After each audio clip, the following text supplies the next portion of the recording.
Saya tertawa saja karena menganggap ini sesuatu yang lucu ya. Saya sendiri cukup dalam menelaah pemikiran Adolf Hitler ya. Karena jauh udah lebih 30 tahun yang lalu barangkali ya, ketika saya menjadi asisten dari Profesor Osman Ralibi di FISIP UI, mengajar mata kuliah namanya Propaganda Politik dan Perang Syaraf. Sekarang ini mata kuliah itu sudah tidak ada, diganti dengan namanya Komunikasi Politik kalau tidak salah. Nah, semua literatur yang dipakai untuk mengajar propaganda politik dan perang syaraf itu adalah literaturnya Adolf Hitler dan literaturnya Joseph Goebbels, menteri propagandanya Nazi. Dan semua literaturnya itu berbahasa Jerman. Ya, Pak Osman suruh saya baca, telaah, dan suruh saya kritik ya. Pak Osman sendiri itu berguru sama Joseph Goebbels di Berlin karena beliau kuliah di sana tahun 1937 ya, saat menjelang Perang Dunia Kedua dan saat Hitler sedang berkuasa di Jerman.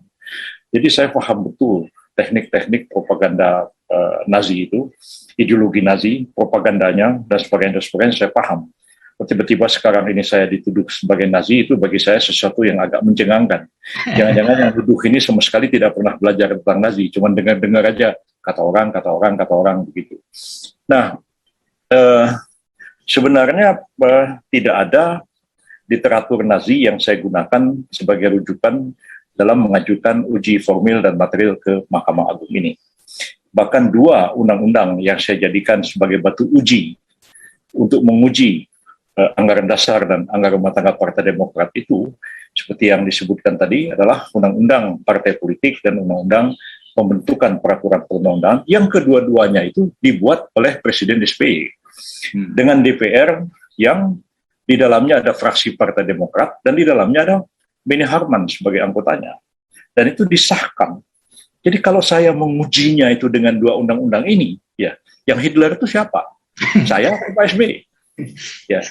Jadi saya uji pakai undang-undang Hitler. Undang-undang Hitler ini dibikin sama siapa? Ya, sama Pak SBY sama Beni Harman di dalamnya. Nah, jadi saya pikir ini mengada-ngada saja, ya, karena saya tidak juga menguji ini dengan kehendak penguasa yang mana? Jokowi maksudnya. Saya juga tidak menjadi bagian dari Jokowi. Saya bukan orang pemerintah, saya berada di luar pemerintah. Dan tidak ada argumen di dalam permohonan ke Mahkamah Agung itu menguji dengan kemauannya pemerintah. Yang diuji itu adalah Undang-Undang 45 secara tidak langsung, karena ini pengujian peraturan perundang-undangan di bawah undang-undang, maka batu ujinya adalah undang-undang. Dan 2 undang-undang yang dijadikan sebagai batu uji utama adalah produk yang dibuat oleh pemerintah SBY sendiri.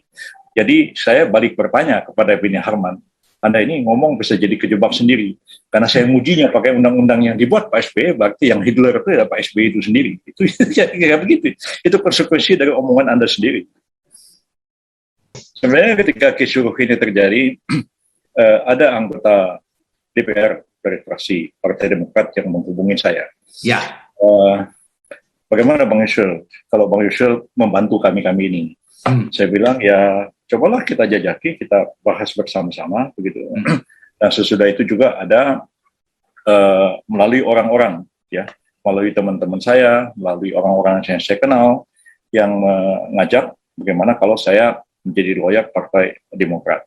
Dan berapa kali mereka juga mengajak adakan satu pertemuan, saya katakan saya ini sudah lebih 1 tahun bekerja dari rumah dan saya tidak keluar rumah, tidak bertemu orang, jadi saya minta maaf, kecuali ada pertemuan secara virtual, barangkali saya bisa hadir.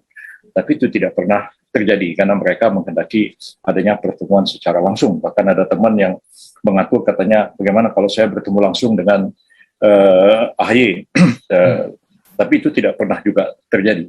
Jadi tidak pernah satu kali pun saya bertemu dengan pimpinan Partai Demokrat, anggota DPR Partai Demokrat secara fisik, itu nggak pernah sama sekali. Yang pakai telepon itu ngomong hanya anggota DPR, AHY-nya juga tidak pernah ada komunikasi dengan saya per telepon ataupun virtual, Pak SBY juga tidak, siapapun juga tidak ada. Jadi ya melalui orang-orang saja, bahwa di antara orang-orang yang saya ramai-ramai itu kan bisa-bisa aja ngomong pada mereka, boleh dong kalau Pak Yusril maju, tapi beliau minta bayarnya berapa, 100 miliar, itu bisa aja orang ngomong gitu ya. Jadi tapi kita harus paham loh, bahasa Indonesia itu kan kadang-kadang bersayap. Ya. Ya, begitu. Kadang-kadang memang 100 miliar itu benar-benar, orang itu ngomong 100 miliar, itu benar-benar 100 miliar. Tapi bisa juga orang itu sebenarnya dia nggak mau membantu orang itu. Lalu dia menawarkan sesuatu yang ya seperti yang dibilang tadi tidak masuk akal. Ya. Itu kalau orang bersangkutan tanya tidak masuk akal siapa, ya masuk dan kemudian menyampaikan bahwa ya angka seperti itu. Tapi saya pikir wajar-wajar saja ya kalau misalnya advokat itu minta fee kepada calon klien itu biasa ya, harus negosiasi. Sebab kan penegak hukum itu ada beberapa, ada jaksa, ada polisi, ada hakim, ada advokat, ada 4 ya.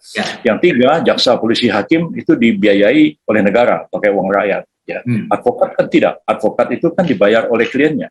Berapa jumlah bayaran antara advokat dengan klien itu negosiasi mereka sebagai satu kesepakatan perdata. Ya, jadi kalau klien itu minta fee, lawyer itu minta fee kepada klien, itu sahaja. Yang tidak boleh itu orang jadi pejabat, ya, anak presiden, istri presiden minta fee proyek, nah itu yang nggak boleh. Advokat nggak boleh aja minta fee kliennya. Permasalahannya, persoalannya.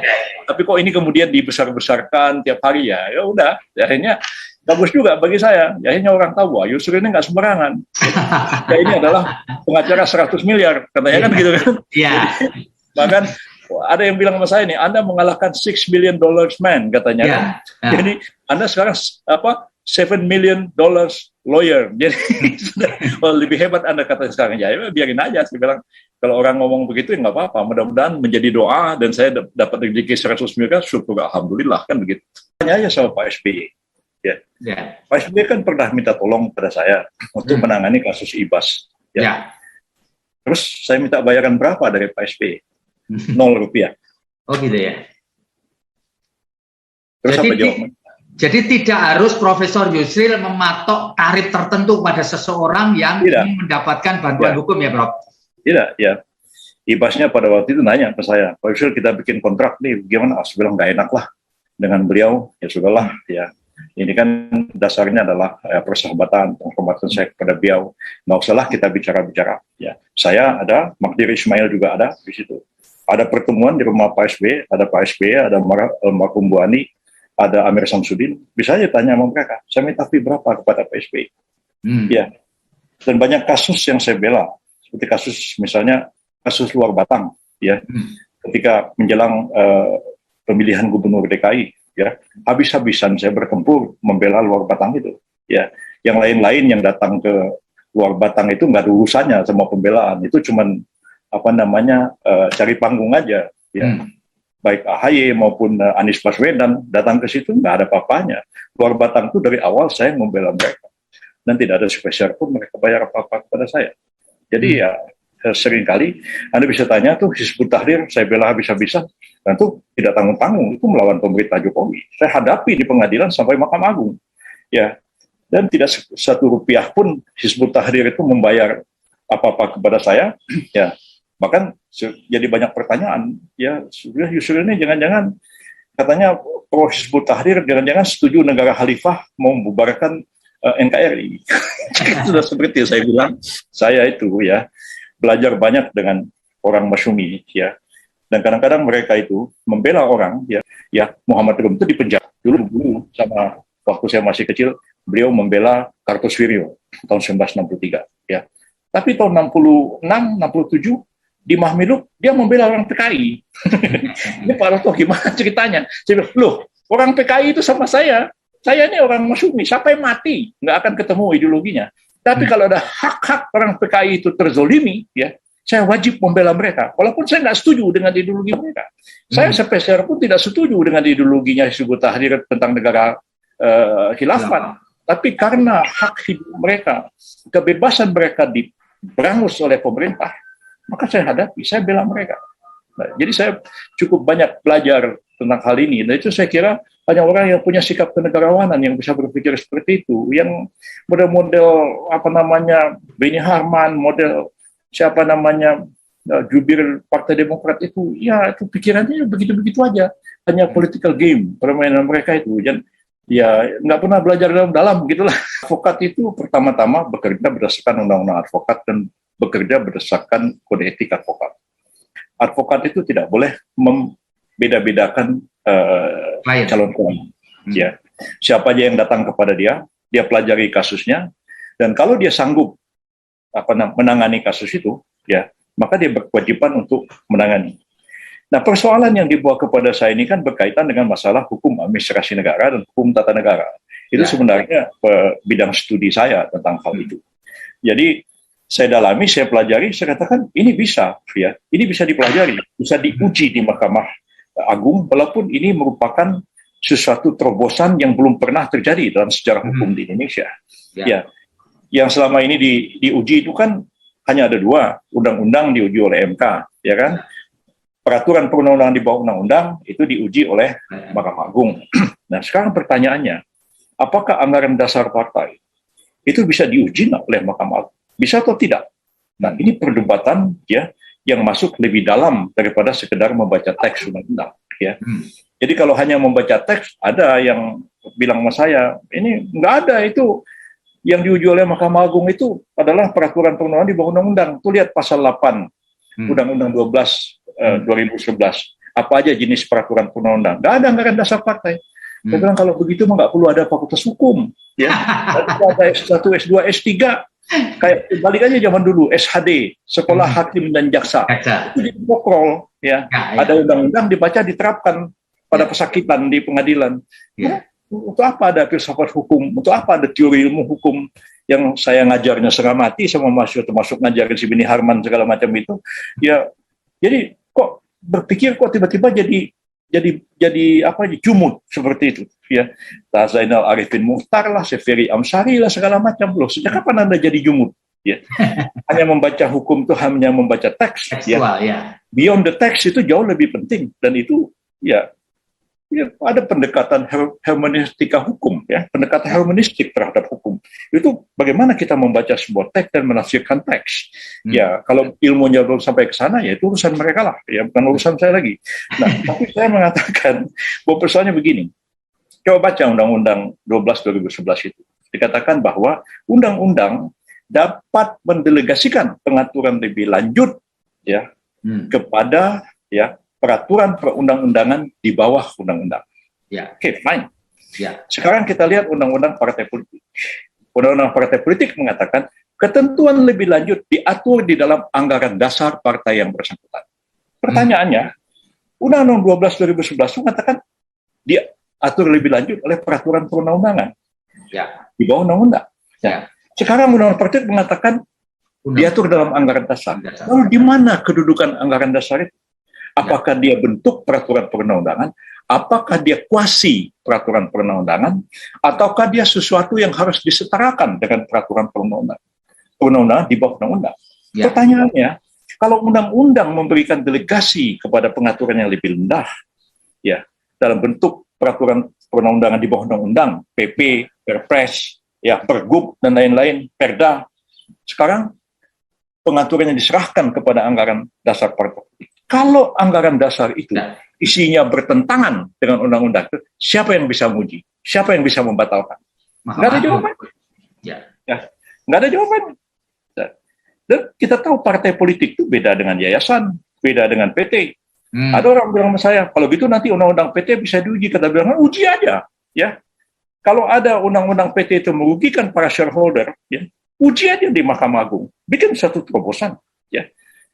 Jadi siapa yang mau melarang? Oh, nanti kalau diuji akan banyak sekali pengujian ke Mahkamah Agung. Loh, ada berapa banyak peraturan gubernur, berapa banyak peraturan wali kota, bupati, ada berapa banyak peraturan dirjen segala macam. Semua bisa diuji ke Mahkamah Agung, nggak ada persoalan, ya. Nah, jadi menurut saya, jika ada yang bertentangan dengan undang-undang, mestinya ada sesuatu yang bisa mengujinya. Nah, partai politik itu kan sangat penting kedudukannya. Partai politik itu 6 kali disebut dalam UUD 45, ya. KPK yang bikin begidik orang dengan dia itu tidak sepatah pun kata-kata KPK disebut dalam UUD 45. Jaksa tidak ada disebut sekata-kata pun di dalam UUD 45. Partai politik itu 6 kali disebutkan. Partai politik ketika tidak bisa dibubarkan oleh presiden manapun, termasuk SBY, termasuk Jokowi, ya. Dia hanya bisa dibubarkan oleh Mahkamah Konstitusi. Nah, partai politik itulah satu-satunya yang bisa ikut pemilu. Partai politik itulah satu-satunya yang bisa mencalonkan presiden wakil presiden. Jadi partai politik itu adalah, ya, elemen sangat penting dalam penyelenggaraan negara. Nah, dia diberi amanat. Nah, kalau partai politik centang perenang, oligarki, monolitik, ya, nepotis di dalamnya itu, bagaimana partai itu mau menyelenggarakan negara ini dengan beres? Bagaimana nanti kalau partainya sendiri adalah partai diktator dan nepotis, ya, gaya Hitler, pidato gitu kan? Jadi hanya jadi tanya-tanya nih Beni Harman, Anda kok nyerang saya mengatakan seolah-olah saya ini pengikut Nazi, ya, nasionalis sosialismus Nazi, ya Nazi itu ya dipimpin Hitler, ya, the Führer itu ya pemimpin tertinggi. Pertanyaannya, apakah pemimpin ketua majelis tinggi Partai Demokrat itu mirip-mirip sama Führer atau tidak? Iya. Begini ya, saya sudah pelajari dengan mendalam masalah itu. Ya. Ya. Secanggih apapun anggaran dasar dibuat oleh sebuah partai, ya, anggaran dasar itu tidak ada artinya dan tidak ada gunanya sebelum dia disahkan oleh Menkumham. Begitu juga pengurus partai. Mau mengadakan kongres atau muktamar sehebat mungkin, dia sampaikan kepada Menkumham, tidak disahkan oleh Menkumham atau belum disahkan oleh Menkumham. Apakah dia bisa bertindak atas nama partainya? Nggak bisa juga. Ya. Makanya kalau partai itu konflik, ya, apa yang jadi pegangan pemerintah, apa yang jadi pegangannya KPU? Ya, lihat misalnya Partai Berkarya antara Pak Tommy Soeharto sama Pak Mohdi. Kemarin tuh ada pilkada, ribut-ribut kan? Nah, nih yang mana nih? Yang Pak Mohdi atau yang Pak Tommy? Ya. KPU jawab apa? Kami nggak mau pusing. Ya, mana yang ada SK Menkumhamnya itu yang kami pegang. Nah, anggaran dasar juga sama. Jadi, anggaran dasar partai itu dibedakan dua jenis. Ketika dibentuk pertama kali, anggaran dasar itu diteliti oleh Menkumham dengan mendalam. Ya. Tapi kalau perubahannya, tidak. Ya. Perubahan itu minta disahkan aja oleh Menkumham. Ya. PT juga sama. Pertama kali diteliti, kedua hanya diberitahukan kepada Dirjen AHU Menkumham. Ya. Saya ngomong gini karena bukan saya mencuri. Saya 2 kali jadi Menteri Hukum dan HAM. Jadi saya tahu persis yang gini setiap kali 6 orang gitu ya. Ya kalau cuma saya orang duduk di kampus barangkali saya nggak ngerti apa-apa praktek. Orang persis ya. Nggak seperti itu. Nah, Menkumham ini ya yang mensahkan. Ya. Lalu kata Hamdan, kalau mestinya SK Menkumham mestinya digugat ke PT UN dong. Iya.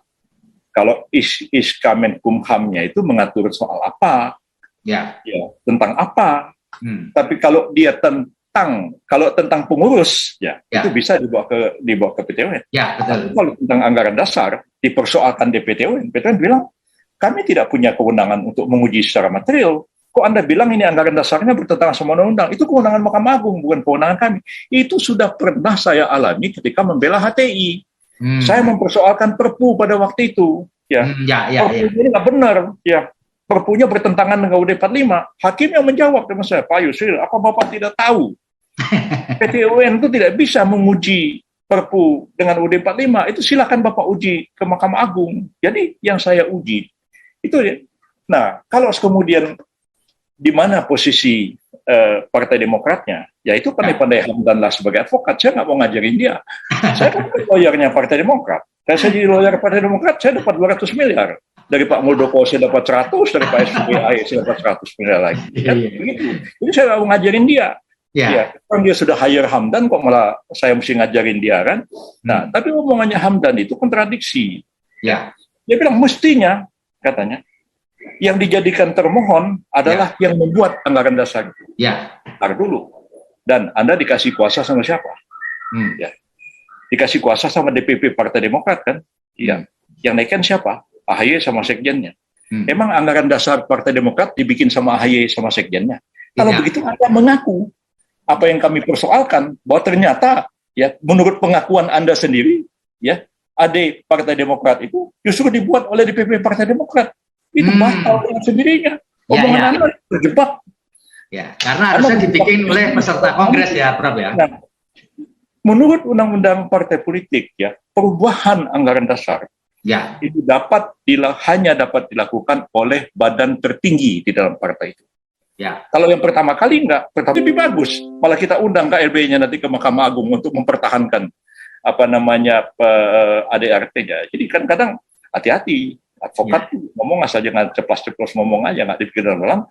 dia bisa jadi bumerang terhadap apa yang dia bela, bisa berbalik kepada mereka sendiri. Jadi seharusnya DPP Partai Demokrat tidak bisa memberikan kuasa terkait dengan ADART karena penyusun ADART bukan Dewan Pengurus oleh Dewan Pimpinan Pusat. Ya. Di mana fungsi DPP itu? Kalau Kongres sudah selesai, saya kan ketua partai juga, bos. Tahu saya, ya kan? Ketika muktamar sudah selesai, ya, anggaran dasar sudah dibahas dalam muktamar. Muktamar itu memberi mandat kepada DPP terpilih, ya, untuk memohon pengesahan kepada Menkumham. Jadi DPP itu hanya diberi mandat oleh muktamar. Nah, kalau sekarang DPP-nya diminta ke Mahkamah Agung untuk menerangkan bagaimana proses pembuatan anggaran dasar itu, ya saya senang aja. Saya bilang ya Anda mau ngomong 1000 kali ngomong aja lah, karena omongan Anda tidak relevan karena Anda bukan pihak yang membuat anggaran dasar ini. Jadi untuk apa Anda ngomong di sini? Luar biasa ini. Luar biasa pemikirannya Jos ini. Wah, jadi gak pernah kepikiran ke sana kita, Bro. Luar biasa. Ya. Berarti ini Profesor mempelajari ini luar biasa serius dong. Bisa memberikan ya, saya tidak tanggung-tanggung ya. Saya juga kalaulah misalnya saya kalah di pengadilan, ya saya kalah terhormat. Ya, bukan sekali 2 kali juga saya kalah di pengadilan, itu biasa. Bahkan di MK saya menguji undang-undang, ketua MK-nya Hamdan, dan saya kalah. Ya, itu biasa itu. Ya, saya paling menggerutu aja, tapi ya sudahlah, saya menghormati putusan hakim, walaupun saya tidak sependapat dengan putusan itu. Ya, saya belum tahu bagaimana sikap Mahkamah Agung terhadap permohonan kami ini. Karena ini memerlukan 2 hal. Pertama, keberanian Mahkamah Agung untuk melakukan sebuah terobosan. Ya. Dan terobosan kan sudah banyak. Kalau yang tadi itu bilang, ini tidak ada dalam undang-undang. Loh, Budi Gunawan itu menguji pra-peradilan. Mengajukan PK. Ini bukan uji malah. Mengajukan PK. Mengajukan pra-peradilan, bukan PK. Ya. Terhadap penetapan tersangka. Baca di KUHP. Apa aja yang boleh diajukan pra-peradilan? Salah tangkap, kan salah geledah, dan segala macam begitu. Ya, salah sita. Loh, sekarang orang ditetapkan sebagai tersangka. Tapi apa? Putusannya itu kemudian menjadi jurisprudensi dan ada putusan MK belakangan membenarkan itu. Nah, jadi hanya ada satu terobosan. Dan tiba-tiba saya nerobos ini banyak sih. Arifin Mukhtar segala macam kok. Tiba-tiba pikiran kok jadi jumut begitu, bingung saya. Ya sudah pernah. Katanya ini bukan terobosan hukum, ini malah merusak hukum, ya terserah mereka lah mau ngomong gitu. Ya. Prof, kemarin juga disampaikan bahwa ada beberapa pemberi kuasa, satu orang memberi kuasa mencabut kuasa kepada Profesor Yusril. Apakah benar, Prof? Kabar-kabarnya begitu, tapi saya belum menerima surat pencabutan kuasanya. Ya. Bagi saya itu tidak masalah ya. Pertama saya bertindak sebagai advokat profesional. Seperti yang saya bilang di awal tadi, advokat itu kan bekerja berdasarkan surat kuasa. Kalau dicabut surat kuasanya selesai kan. Dan saya nggak mau menghalang-halangi orang mau mencabut kuasa. Saya kan bekerja sebagai profesional aja sebagai advokat. Nah, tapi pemohonnya ini kan ada 4 orang. Pemohonnya ada 4 orang. Ya, yang 3 orang kan belum mencabut kuasanya. Jadi di persidangan saya mengatakan 3 orang inilah yang kami teruskan, yang 1 orang sudah ada masalah ya. Tidak ada masalah, ya. Tapi andai pun misalnya semuanya mencabut, ya, bagi saya juga tidak ada masalah, ya. Sebagai advokat saya sudah melaksanakan tugas saya secara profesional sesuai undang-undang advokat, ya. Dan kedua, ya, sebagai seorang yang akademisi atau orang di bidang kenegaraan lah, ya, saya sudah mencoba, ya, menyampaikan sesuatu kepada Mahkamah Agung, ya, untuk dipikirkan bersama, ya, bahwa di negara ini ada sesuatu yang aneh, gitu ya. Partai politik yang begitu penting kedudukannya, ya, tetapi struktur organisasinya, ya, kemudian model kepemimpinannya, ya, nepotis, oligarkis dan segala macam. Dan saya kira itu tidak bisa dibenarkan dalam sebuah negara demokrasi. Ya, jadi saya sebenarnya ini jauh lebih penting bagi saya, ya, pengujian ini, karena nanti sesudah ini diuji dan sekiranya dikabulkan oleh Mahkamah Agung, ya, saya kira akan banyak orang yang menguji anggaran dasar partai. Boleh aja, sepanjang dia punya legal standing. Nah, sekarang ini kan banyak ngomong, kenapa Yusril itu kok cuman anggaran dasar Partai Demokrat yang diobok-obok, ya? obok-obok.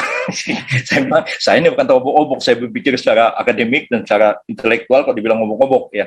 Saya kan advokat, saya bilang, karena dia ngasih kuasa sama saya dan dia punya legal standing, itu yang saya ajukan. Coba Anda ngasih kuasa sama saya supaya menguji partai A atau partai B. Sini, negosiasi dulu, bayarin berapa? Kan 100 miliar lagi. Hukum Anglo-Saxon, yaitu ada affidavit, di Amerika juga ada. Jadi itu pengakuan, kesaksian orang yang disampaikan ke pengadilan. Dan itu ada formatnya. Dan itu karena orang itu tidak akan hadir di pengadilan. Nah, jadi kalau di KUHP, ya, misalnya saya diperiksa nih, jadi saksi dalam satu perkara, ya. Tapi nanti pas orang itu disidangkan, kemungkinan saya nggak bisa datang. Ya, mungkin rumah saya jauh segala macam. Nah, itu saya disumpah. Nah, sumpah saya itu dibacakan oleh jaksa, kekuatannya sama dengan seolah-olah saya memberikan keterangan di bawah sumpah di pengadilan. Jadi affidavit itu sebenarnya mempunyai kekuatan pembuktian yang sah. Ya, ada katanya yang mencabut affidavitnya, ya silahkan aja. Nanti kita lihat bagaimana sikap Mahkamah Agung terhadap pencabutan affidavit itu, karena perkara ini kan sudah diregister di Mahkamah Agung. Yang kan berisi kesaksian saja. Ya. Saksi itu kan ada banyak. Ya. Jadi kalau saksi itu ada 10, ya. Satu mencabut kesaksiannya, sebenarnya masih ada 9 saksi. Ya. Jadi hakim itu kan akan memutus perkara itu dengan mendengarkan sekurang-kurangnya 2 orang saksi. Ya. Saksi itu mau 2, mau 4, mau 6, mau 8, mau 10 sama aja. Jadi kalau satu mundur itu nggak apa-apa. Paling-paling mereka mau membangun public opini aja. Oh, ternyata ada pemohon kuasa mundur. Oh, memberi kuasa mundur. Cabut kuasanya. Yang kedua ada yang beraffidavit mundur. Begini. Ya kita juga tanya ya, mereka mundur ini sebab apa ya? Coba tanya sama Beni Harman ya. Jangan-jangan ada Hitler di belakangnya. Sebab mereka jadi mundur. Ntar dulu ya. Ini kan politik ya. Bisa aja. Bisa sana, bisa sini. Ini mundur. Bisa kalau saya bisa balik tanya, ente mundur ini ikhlas atau gimana nih? Ya. Ikhlas atau gimana nih? Ada ininya nggak? Ada rupiahnya nggak mundur ini? Ada bagaimana? Atau Anda ditekan untuk mundur? Kan bisa segala macam. Kalau Beni Harman kan otaknya duga-duga, menurut dugaan. Saya begini sebenarnya ya. Yang paling penting dalam judicial review. Judicial review kita itu kan ada 2. Formil, material. Formil itu tentang prosedur. Kalau prosedur salah, mengakibatkan pasal atau mengakibatkan seluruh peraturan hukum itu menjadi batal demi hukum. Nah, itu satu yang formil. Yang kedua, material. Materialnya itu harus diuji. Misalnya, kedudukan mahkamah partai. Dalam undang-undang partai politik kan mahkamah partai itu putusannya final. Dan mengikat. Kalau nggak puas, silahkan mengajukan gugatan ke pengadilan negeri. Dan itu akan diregister sebagai perkara perdata khusus partai politik. Tapi kalau tidak melalui mahkamah partai lebih dulu, maka gugatan di pengadilan negeri prematur dan akan ditolak NO oleh hakim. Nah, jadi yang kita persoalkan itu adalah pengujian ini. Norma ini diadu sama norma ini. Hakim itu sebenarnya perhatiannya ke situ. Nah, jadi yang jauh lebih penting sebenarnya bukan affidavit dari seorang saksi. Yang jauh lebih penting adalah keterangan ahli. Ahli itu adalah seorang guru besar atau seorang doktor di bidang itu, karena dalam hal ini di bidang hukum, yang sangat mengerti. Ya, seperti tadi pertanyaan, bisa nggak anggaran dasar itu diuji oleh Mahkamah Agung? Jadi sejumlah ahli memberikan keterangan. Nah, dan itu mereka memberikan keterangan sudah disampaikan di Mahkamah Agung, tidak disebut affidavit, itu disebut sebagai keterangan. Affidavit itu hanya menerangkan fakta. Saksi itu menerangkan fakta. Dan fakta itu tidak apa yang dia lihat, apa yang dia dengar, apa yang dia tahu. Tidak bisa kata si Anu nggak bisa. Makanya kalau Hamdan tadi minta DPP Partai Demokrat memberikan keterangan tentang pembentukan perubahan anggaran dasarnya, kan DPP Partai Demokrat, katamu tamar begini. Itu kan testimonium di auditu. Katanya, kata orang. Itu tidak ada nilai pembuktian sama sekali di persidangan. Jadi ini sebenarnya hanya affidavit orang yang hadir di dalam kongres itu. Dia mengatakan di kongres tidak ada pembahasan anggaran dasar. sedang kongres berlangsung, diskurs, ya, kita makan-makan, kita santai-santai, kita ketawa-ketawa, ya, jam sekian dikumpulkan kembali, dibacakanlah anggaran dasar. Nah, setuju, setuju. Itu. Zamannya Pak Harmoko jadi ketua DPR kan begitu dulu kan, setuju, setuju, tok palunya sama Pak Harmoko kan begitu. Nah, jadi hanya itu aja. Nah, jadi saya kira saksi itu bisa ada, bisa juga tidak ada, ya. Itu tidak terlalu penting sebenarnya. Yang jauh lebih penting adalah keterangan ahli dan argumen yang sudah kita susun dalam permohonan itu sendiri. Ya, banyak yang ngomong begitu. Ya. Ketika saya tanya balik, kebingungan jawabnya. Anggaran dasar dan anggaran rumah tangga itu mengatur syarat-syarat untuk menjadi anggota partai itu. Nah, misalnya, ya, syarat menjadi anggota partai itu berumur 18 tahun, ya kan? Misalnya harus tamat SMA sekurang-kurangnya, harus beragama Islam, misalnya, kalau itu partai Islam, harus ini, harus ini, harus ini. Itu mengikat umum atau tidak? Oh iya. Jadi kalau saya mau jadi anggota partai X, kan saya baca nih syarat-syarat menjadi anggotanya. Ya. Oh, syaratnya harus beragama Islam. Agama saya Kristen misalnya. Ya nggak bisa saya jadi anggota partai itu. Itu hanya mengikat anggota atau mengikat orang yang mau jadi anggota. Orang yang belum jadi anggota itu namanya apa? Ya masyarakat, namanya rakyat. Jadi mengikat siapapun. Ya, pertanyaan saya juga sama, ya. Peraturan dirjen itu tidak ada di dalam Undang-Undang 12 2011 itu. Tidak ada. Ya, yang ada itu UUD 45, Undang-Undang, Perpu, UUD 45, TAP MPR, Undang-Undang, Perpu, peraturan pemerintah dan seterusnya. Tidak ada peraturan dirjen. Ya. Tapi apa Anda bisa nggak mau bayar pajak, ya? Sedangkan pembayaran pajak itu dasarnya adalah peraturan dirjen. Coba aja kalau Anda mau. Ya. Anda jadi orang asing, ya, semau-maunya tinggal di sini, tidak mengindahkan peraturan dirjen imigrasi tentang izin tinggal. Ditangkap nggak sama petugas imigrasi? Tangkap. Ya. Jadi pertanyaan kita satu, itu tidak disebut di dalam Undang-Undang 12 sebagai satu jenis peraturan perundang-undangan. Peraturan dirjen tidak ada. Peraturan dubes tidak ada. Oke. Kemudian yang kedua, ya, kita bilang peraturan dirjen imigrasi. Nah, kalau saya nggak ada urusannya dengan imigrasi, nggak ada mau bikin paspor, nggak ada mau pergi ke luar negeri, saya tinggal di kampung, tinggal di gunung di sana, saya WNI, nggak ada soal izin tinggal, nggak ada soal apapun. Ya. Lalu, apakah peraturan dirjen imigrasi itu ada urusannya sama saya? Nggak ada. Itu hanya mengikat orang yang berurusan sama imigrasi, bukan mengikat saya yang nggak ada urusannya sama mereka. Ya. Jadi kadang-kadang ya asal ngomong sih ngomong enak begitu ya. Mengikat semua orang ya mengikat semua orang. Kalau orang nggak ada urusan sama imigrasi apa dia terikat juga? Kan enggak. Ya. Bank itu bikin peraturan tata cara mengajukan kredit segala macam gini. Itu berlaku umum atau tidak? Ya. Harusnya hanya berlaku untuk bank itu. Tapi kalau saya jadi calon nasabah, harus terikat. Oh nggak mau, saya harus tunduk kepada peraturan itu. Jadi dia mengikat umum juga. Siapa bilang tidak? Iya. Itu mudah aja saya patahkan ngomong. Iya. Mudah ya. Dia bilang katanya. Ya masyarakat. Yayasan apa PT yayasan. Apa segala macam. Ya yayasan PT kan urusannya bisnis ya. Keuntungan ya. Jadi dia memang ya ada unsur publiknya ada di dalamnya ya. Jadi bisa aja ada pemegang saham merasa dirugikan dengan anggaran dasar PT. Menurut saya sih, ya, dia punya legal standing karena dia pemegang saham, ya, dan merasa dirugikan dengan berlakunya anggaran dasar itu. Apa sih yang dimaksud dengan legal standing? Ya, apa yang dimaksud dengan kedudukan hukum?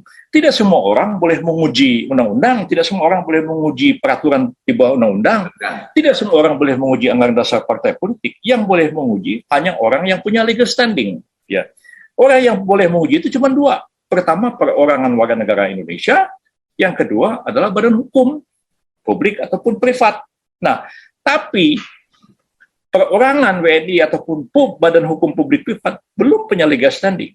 Dia baru punya legal standing kalau ada hak-hak konstitusional, constitutional right yang dijamin oleh Undang-Undang Dasar, ya, itu kemudian dianulir, dikesampingkan, dilanggar oleh berlakunya sebuah undang-undang. Dia berhak untuk mengajukan pengujian. Contoh begini, saya pernah menguji undang-undang imigrasi yang dibikin sama Patrialis Akbar. Ya, saya diuji, saya perorangan warga negara Indonesia, saya berhak. Kedua, saya sedang dicekal oleh Jaksa Agung Hendarman Supandji. Nah, ya kan? Kenapa?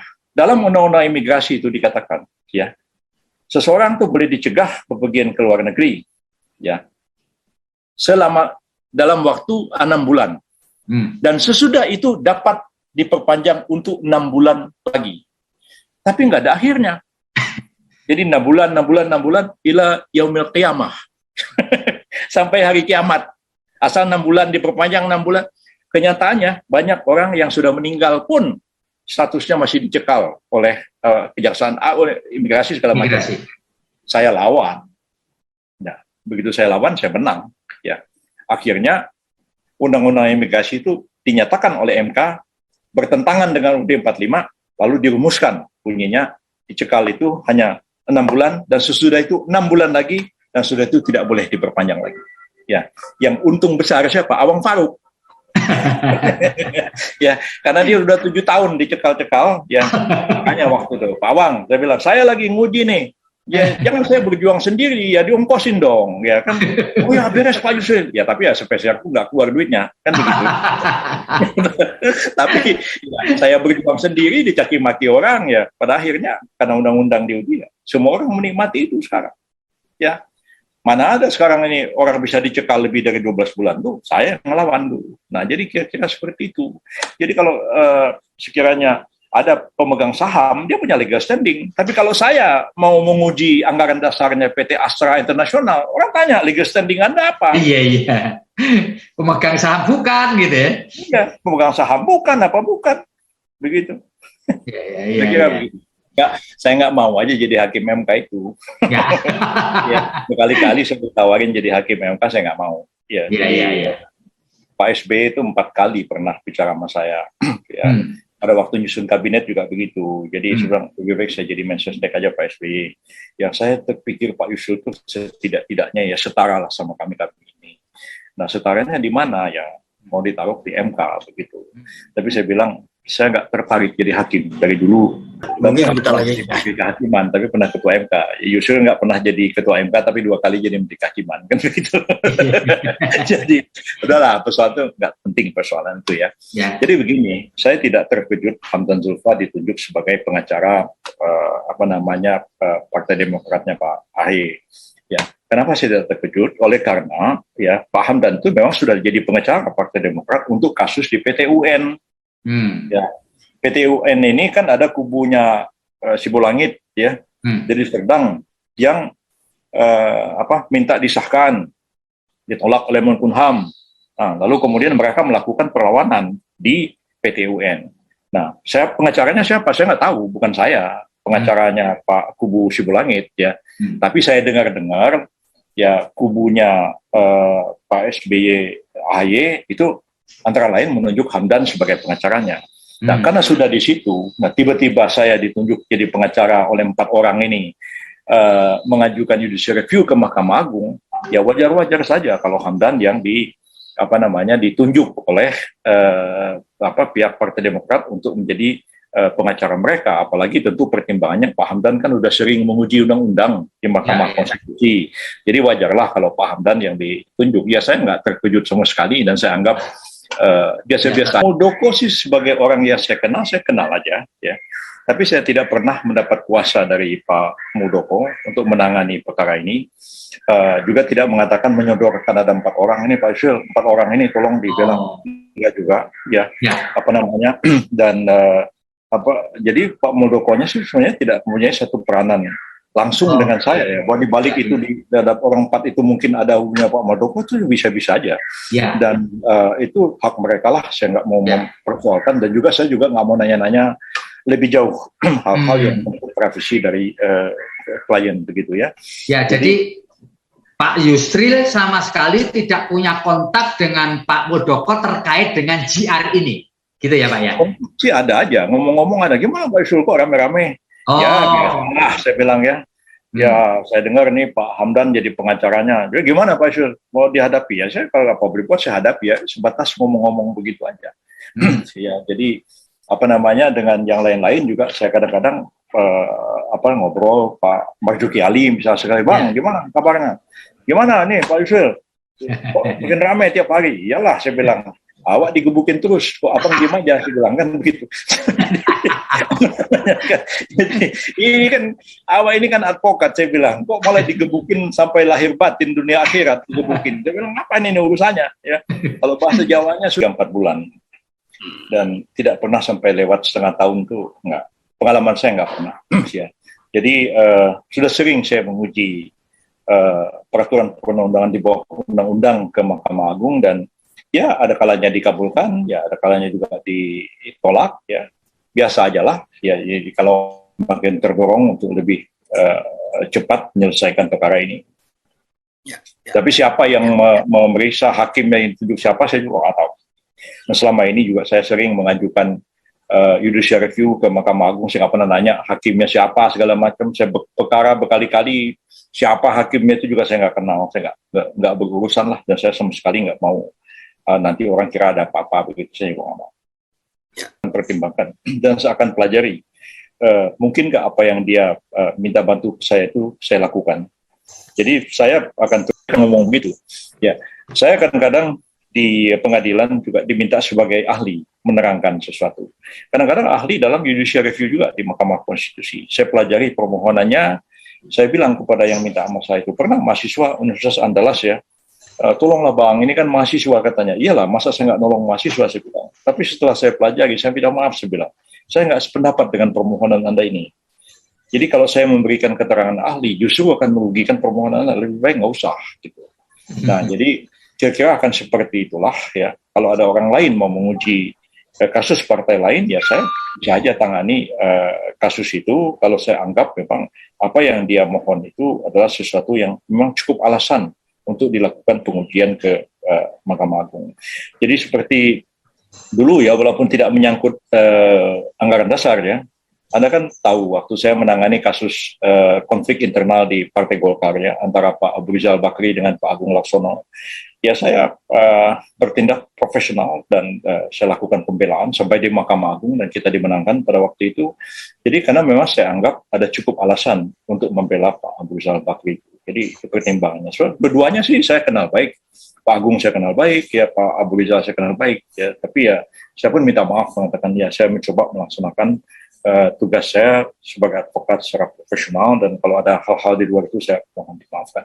Kira-kira saya itu waktu mahasiswa. Saya tuh kuliah di 2 fakultas, Fakultas Hukum dan Fakultas Sastra jurusan Filsafat. Ya, kalau sekarang ini Fakultas Ilmu Budaya namanya. Ya. Jadi saya dua-duanya itu saya belajar betul dan saya terus belajar tuh sampai S3 Filsafat tuh saya jalan. Jadi memang yang banyak orang tidak menyangka bahwa saya itu background-nya itu filsafat dan politik juga sebenarnya. Jadi kadang-kadang apa yang dipikirkan oleh para yuris biasa itu akan dilihat lain oleh orang yang belajar filsafat. Ya. Jadi orang belajar filsafat itu kadang-kadang ada manfaat, ada mudaratnya juga ya. Kalau orang itu beriman kepada Tuhan, dia belajar filsafat, itu makin dalam imannya. Tapi kalau dasarnya orang itu sudah kufar, sudah ateis, nggak percaya sama Tuhan, makin jadi-jadi dia ateisnya kepada Tuhan. Jadi kira-kira seperti itulah. Jadi saya bisa belajar filsafat hukum untuk memperkuat sebenarnya argumentasi hukum saya. Hukum itu sebenarnya harus logis ya. Hukum itu harus didasari oleh satu pemikiran filosofis yang mendalam. Jadi Pak Jimli itu ngomong asal aja. Dia bilang dari segi etika kepantasan. Ya. Etika kepantasan itu kalau dibahas tentang norm dari sudut filsafat, sebenarnya yang paling dasar ya, itu adalah disebut dengan norma etik. Ya. Norma etik itu berlaku universal di mana saja, kapan saja dia berlaku. Misalnya Ten Commandments Nabi Musa yang ada di dalam kitab Perjanjian Lama, atau molimonya orang Jawa, ya, jangan adat, madon, mateni segala macam, itu berlaku universal, dimanapun itu nggak boleh, ya. Dan ada norma moral itu menjadi basis bagi terbentuknya sebuah norma hukum. norma hukum itu kalau sudah ada alat kekuasaan yang memaksakan dia berlaku dan diberikan satu sanksi. Yang Pak Jimli bilang itu bukan norma etik dalam pengertian teori hukum dan filosofis. Yang beliau maksud itu norma sopan santun. Makanya saya kasih contoh, banyak teman saya orang Batak marah sama saya. Pak Yusril kok contohnya orang Batak sama orang Sunda katanya. Apa namanya? Saya bilang, ada contohnya orang Batak bertamu sama orang Sunda. Ya, si orang Batak itu cara dia bersalaman itu mungkin kurang berkenan di hati orang Sunda itu. Ya, itu kan sebenarnya hanya persoalan etika kepantasan, sopan santun yang relatif. Ya. Nah, tapi lain halnya kalau si tamu itu pulang terus sendok garpu dia kantongin diam-diam. Nah, itu melanggar nolimo, melanggar Ten Commandments, itu melanggar norma etik. Jadi saya bilang, Jimli ini titik bengek, dia omongin tidak menyangkut satu substansi, tapi kok dahsyat menyerang saya itu. Di awalnya sih dia ngomong benar, dia sudah melakukan satu terobosan, bahkan dia menyalahkan orang yang mengatakan bahwa partai politik itu bukan institusi negara. Pak Jimli itu jelas mengatakan partai politik itu adalah institusi negara. Dan saya sependapat dengan dia. Paling tidak dia kuasi institusi negara. Nah, partai politik disebutkan 6 kali dalam UUD 45, ya, luar biasa kewenangannya, dibiayai dengan APBN, APBD, ya, jangan disamakan sama PT dong. Itu yang naif orang menyamakan partai politik sama PT itu, ya. Kewenangan seorang bupati wali kota nggak ada apa-apanya dibandingkan dengan kewenangan sebuah partai politik. Luar biasa. Dia nyeleksi calon KPK, nyeleksi calon dubes, ya kan? Dia fit and proper test, calon Kapolri, Panglima TNI, segala macam. Luar biasa kewenangan partai politik ini. Sementara anggaran dasarnya enak-enaknya sendiri ya. Orang-orangnya model Hitler di dalamnya. Kan kacau jadinya. Itu ada orang-orang yang sebenarnya punya kepentingan politik dengan hal ini. Dan mereka barangkali mendorong-dorong 4 orang ini ya supaya mengajukan judicial review ke Mahkamah Agung dan kemudian meminta bantuan kepada saya, itu mungkin saja ya. Dan saya tahu bahwa implikasi dari putusan nanti sekiranya dikabulkan itu tidak hanya yuridis, tapi implikasinya juga ke bidang politik. Ya. Sama seperti dulu zaman Pak SBY juga. Ya, saya menguji undang-undang kejaksaan. Ya kan, orang ketawa sama ini ada-ada aja katanya. Waktu itu ada Profesor Ahmad Ali yang di Unhas. Dia bilang Yusril itu lain yang digatal, lain yang digaruk. Begitu ya, dia dinyatakan tersangka, kok jaksa agungnya yang dia persoalkan. Jadi logikanya benar, lain yang gatal, digaruk. Dia bilang, bentar dulu, ya, Bapak nggak bisa melihat arah saya itu akan kemana. Ya, mestinya Bapak belajar filsafat lebih dulu. Ya, so kalau Bapak belajar filsafat, Bapak bisa melihat sesuatu yang orang awam tidak bisa melihatnya. Ya. Bukan melihat dalam artian mata fisik, tapi menganalisis sesuatu. Ya, nanti lihat aja kemana larinya barang ini, gitu. Akhirnya, ya. Putusan dari Mahkamah Konstitusi itu menyatakan Jaksa Agung itu tidak sah. Pak Mahfud, lihat jamnya. Saya masih ingat. Jam 14.35. Mulai detik ini, Republik Indonesia tidak punya Jaksa Agung lagi. Stop. Saya Pak Mahfud. Ini Indrayana buru-buru datang menemui Pak Sudi Silalahi. Mungkin dia lapor sama SBY. Wah, masih dibela. Saya sempat komunikasi dengan Pak SBY waktu ya. Terserah Bapak, saya bilang Pak. Tapi ini akan masih ada lanjutannya. Jadi terserah Bapak lah. Bapak berhentikan atau tidak. Tapi MK telah mengambil keputusan bahwa itu Jaksa Agung tidak sah. Sayangnya ya, Jaksa Agung itu, nah waktu itu ini Pak, persis seperti sekarang. Ya, waktu itu kan yang lagi ribut masalah Antasari Azhar. Ya. Tahu ingat nggak? Nah, Antasari Azhar yang ditahan, diadili segala macam. Dan itu saya mempersoalkan Jaksa Agung tidak sah. Kalau Jaksa Agung itu tidak sah, maka seluruh tindakannya sampai ke bawah itu menjadi ilegal semua. Iya. Nah, dan itu berakibat Antasari harus dibebaskan. Orang mengatakan di belakang Yusril ini jangan-jangan ada agenda politik yang besar. Ya, cuman Pak Mahfud waktu itu buru-buru mengingatkan ya, putusan MK itu berlaku prospektif, tidak berlaku retroaktif.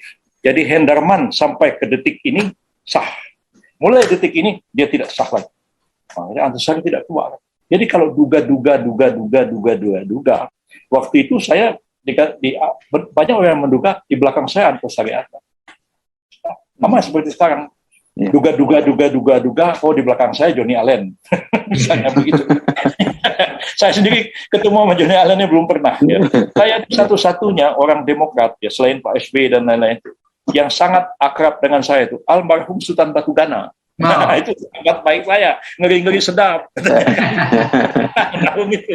Dan jadi almarhum itu memang sahabat baik saya ya dengan segala lucu-lucuannya. Tapi saya kalau saya teringat almarhum Sultan Batugana itu sedih saya. Seperti saya kehilangan teman untuk suka lucu-lucuan begitu. Tapi ada maknanya begitu. Jadi saya Johnny Allen nggak kenal saya, ketemu aja belum pernah seumur hidup. Terima kasih. Ya sebenarnya sih perkaranya biasa aja. Yang bikin rame itu ya jubir Partai Demokrat, ya kemudian para kadernya, hari-hari terakhir ini Beni Harman, itu yang sebenarnya bikin rame, begitu ya. Dan bikin rame itu banyak orang menikmati juga kayak hiburan begitu. Dulu ya orang tidak tertarik sama hukum ya. Adik-adik saya semua namain saya dulu, ngapain kamu sekolah di Fakultas Hukum katanya. Tapi lama-lama kok hukum tuh menarik juga ya. Ya salah kamu sendiri kan. Kita bilang ya. Jadi dulu waktu saya melawan Kejaksaan Agung ya itu memang bagi saya itu satu pertarungan itu menyangkut diri saya sendiri. Gitu. Hidup saya itu hidup mati saya itu kalau saya itu sampai dihukum habis saya. Karir politik saya habis apa segala macam lah begitu ya. Nah, tapi saya melakukan satu perlawanan dan akhirnya kan kasus itu tuntas selesai begitu ya. Nah, yang kedua ya kemarin waktu Pilpres itu saya membela Pak Jokowi, Pak Kiai Maruf Amin di persidangan kan melawan Pak Prabowo Sandi. Dan itu jadi tontonan orang sampai pagi. Wow. Yang sekarang ini sayangnya di Mahkamah Konstitusi ini tidak ada sidang terbuka, ya, kecuali ada sidang terbuka. Kalau sidang terbuka saya syukur alhamdulillah. Ya, barangkali ini akan jadi tontonan menarik bagi masyarakat. Kita adu argumen di Mahkamah Agung. Ya, tapi Mahkamah Agung ini kan tertutup. Ya, beda dengan MK. Kalau MK itu menguji undang-undang terbuka. Nah, Mahkamah Agung ini tertutup. Dulu saya pernah ngomong sama Pak Hatta Ali ya, waktu beliau masih jadi ketua. Pak Hatta, saya bilang, gimana sih? Baiknya kayak MK aja lah. Saya bilang, waduh, repot nanti. Nah, sampai hari ini peraturan Mahkamah Agungnya masih tetap seperti itu. Gayanya gaya pengadilan tun. Itu dikonsep oleh almarhum Pak Effendi Paulus Lutolung. Jadi gayanya gaya tun, padahal bukan. Ini kan menguji undang-undang, posisi Mahkamah Agung itu terhormat. Dia bisa batalin peraturan pemerintah, peraturan presiden bisa dibatalin. Nah, jadi mungkin saja ini jadi rame ini karena saya dikuyo-kuyo itu. Ya, jadi ya saya nggak tahu nih apakah diam-diam Partai Demokrat ini mau mempromosikan saya supaya jadi tambah populer barangkali begitu. Ya udah saya menikmati aja di rumah saya aja istri saya senyum-senyum ketawa-ketawa ini, kamu tiap hari digebukin orang mendingan kamu dibayar 100 miliar katanya. Ini 100 miliarnya jauh benar katanya. Udahlah, saya bilang udah terlanjur ya sudah kita nikmati aja apa yang ada ini. Jadi kadang-kadang bagi saya sih menikmati juga digebukin gini. Banyak orang kadang-kadang melihat juga. Tuh Yusril itu kadang-kadang dihajar habis-habisan. Itu kita lihat tuh kayak apa dia tuh menyelamatkan diri. Jadi kayak udah kayak orang nonton film Chaplin aja begitu ya. Chaplin digebukin ramah-ramah. Gimana Chaplin? Udah digebukin bisa bangun lagi. Ya kira-kira seperti itu gambarannya.